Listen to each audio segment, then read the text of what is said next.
Try it again.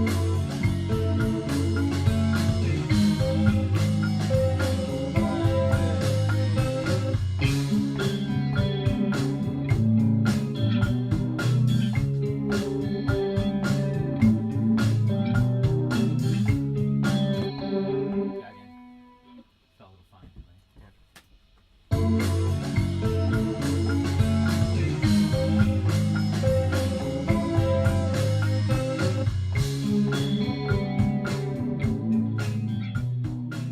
And this is the video segment of my interview with the Dead Elected. As you can see in this, doing a few guitar tracks, overdubs, I think they did 4 tracks of just solely guitars. Not to mention drums, bass and vocals and the other guitarist to put his tracks down. It's a lot of effort goes into this, and I get into that with the boys when I sat down with them. I had a quick interview with them.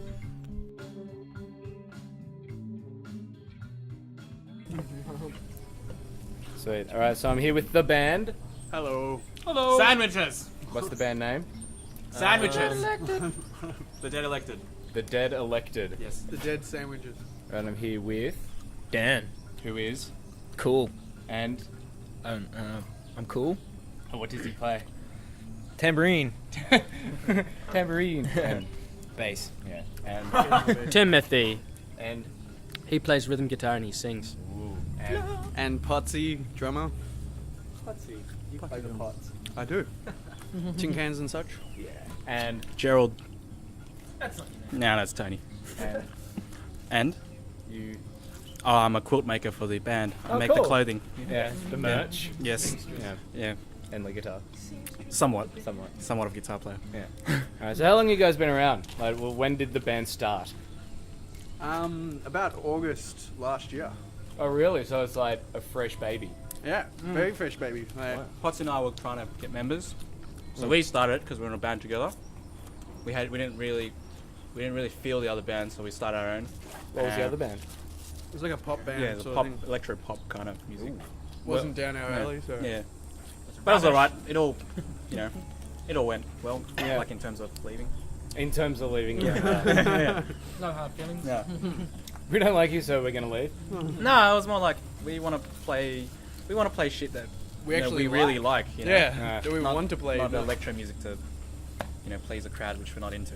Why did was it like just a Mel band sort of thing? Like you looked them up and you found them, so you No. joined? Like, it was one of my friends that I sort of knew through high school. Because I'd been in another metal band before that. And then I wasn't playing any music. I'm like, I'm getting really bored. I want to play in a band. So got offered to go in that because she needed a drummer and stuff like that. But, Then Potsy and I met at work. We worked at a bank and we fucking jammed at his birthday, and then it just goes from there, really. Yeah, okay. we were really wasted. Yeah, incredibly wasted. It was good though. So how did you guys find these two renegades? Well, through my last band, we got we were helping out this guy who's doing a sort of like, what would you call it? Like a film. Like a multimedia atrocity. Yeah. So I sort of got placed to be the drummer for it, and then I stumbled across Tim because he was playing it as well. Yeah. And the reason I knew he was good because every time I'd rock up, I'd start playing something, and he would automatically know what it is, like Led Zeppelin songs, Chili Pepper songs. Like we're just fucking around, like, and everyone else was like, Wouldn't know what was going on. Yeah. Yeah. And then we'd sort of, at that point, we broke up the last band. And then we're like, okay, we're going to start this new band. Called up Tim, do you want to come down, whatever. And then, sort of started rolling from there. So, I met Dan on Mel Band. And then Yeah. Dan on Mel band. yeah, Yeah. he's around. Mel band, baby. We went through about 5 or 6 bass players. All trialed. Trialed. Yeah. Had one. He was on the same level as us. He left just before Dan joined. Level how? Well, we play music because we love playing music. He loved music, but in a different sense. He wanted to get fucked up. He wanted to you know, get as many women as you can, you know. Yeah, And we were just doing it because we love music. That's Yeah. it. That's all it came down to. that's it. So Dan doesn't like the bitches. No, man. Oh, I'm not saying that all it's not gonna get No, girls. It's all music. Have you guys played anywhere like together? Yeah. We played done maybe like 6 shows this year. We've done 6 with Dan. We've done 2. So we did Bendigo Hotel and Brunswick Hotel, and before that we did Rochester. Where else? Rochester, Empress. There's a bunch. Can't remember. Oh, that's all I can remember on the top of my head. Mm. Yeah. But we sort of, yeah. We were at the very start. We didn't really know what style we wanted to do it. Like we sort of had conflicting ideas and stuff like that, and then Solidifying down, I'd say. yeah. So mainly in like the last 4 months, we've sort of gotten a style down that we like and sort of stuff, and you know, we're gonna make our product and give it out to people and stuff. So. Yeah. So with this recording, how did you find this place and these guys to record? Well, yeah, because I did the like audio engineering course at RMIT. So basically, upstairs from this place, one of my teachers is a mastering engineer up there. So I'd seen that his friend or whatever had a studio and stuff. So we're looking at somewhere where it's cheap because we're quite poor. Well, yeah. And then yeah, we sort of just sent out quotes and stuff or asked for quotes from other studios and stuff. And this place seemed definitely the best place to go. Sort of It's thing. just too easy to just blow your cash on. You know, you could either go, oh, I want to go to Sing Sing because that's where everyone goes. That's where the best go. So you assume that because the best go there, that you need to go there.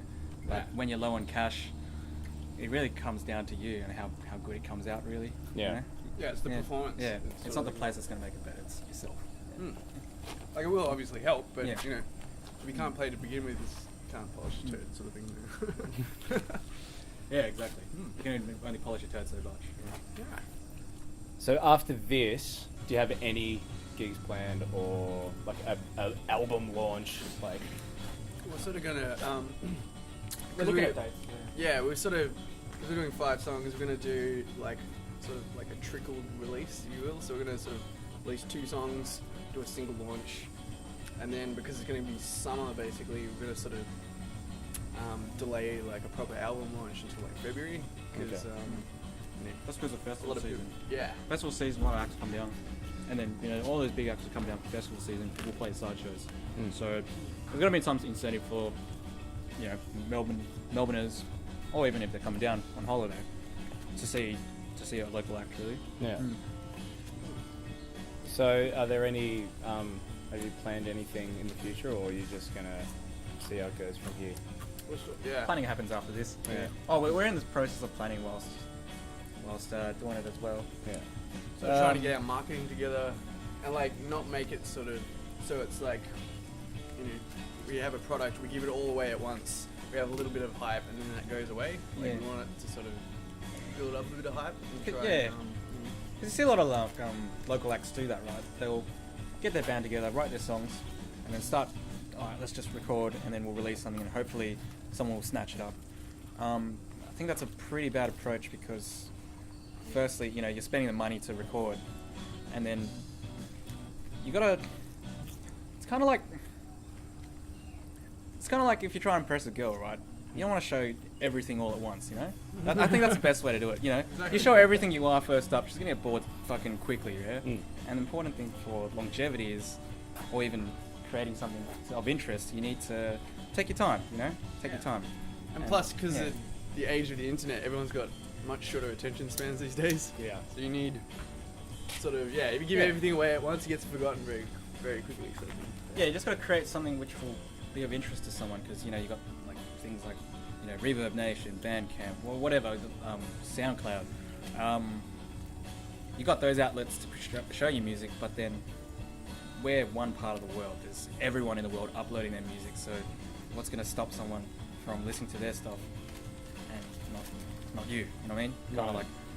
like, I guess you gotta show why you're gonna be listenable, you know, and that's from the hype we need to create. It's not, well, a show will be part of it, but in this day and age, like Potsy was saying, yeah, man, you gotta just release, slow release, you know.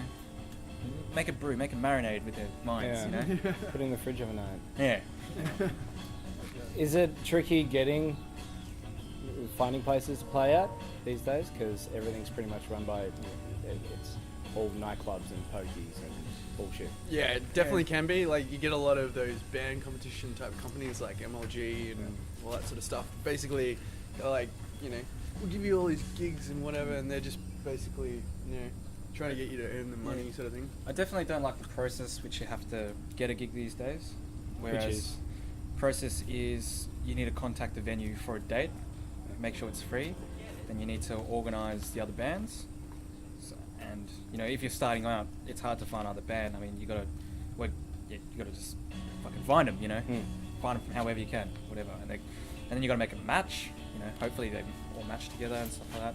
Create the posters, and if they want them, if the venue wants you to do it, then sell pre-sale tickets, which is, you know, for a band starting out and you don't realise it. Because I know, because when I booked the first couple of shows, that I was like, oh, great, we got a show, but fuck, we got to do all this other work to finish it off. And it is a pain in the ass, but you can understand why venues want to do it at the same time, because a venue's they're running a business, man, and they don't want shit kickers to come in and fucking, cause, you know, you're using electricity, using their night, who else they could get, you know, or what else? Fucking, well, yeah, pretty much they want you to make money when you put on a show, you know, Because they're essentially using their money.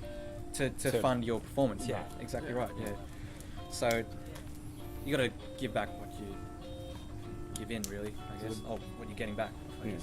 So the broad scheme is like, it's not essentially hard to get a show. It's putting it all together yourself. Yeah, and then having getting them, the crowd there as well is very difficult. Like, the most successful band venues are the ones that don't charge any entry, because like there's so many you know, bands around, like local bands that don't really have a following, And then they they're trying to put put on- on a show at a fucking big venue and expect everyone to come. Yeah, like I know personally, if I'd never heard of a band and I was walking past and I think, oh, that sounds alright, you know, you go up to the door and they're like, oh, that's $15 or $10 to get in. You're not gonna spend the $10 to go in because you don't know it.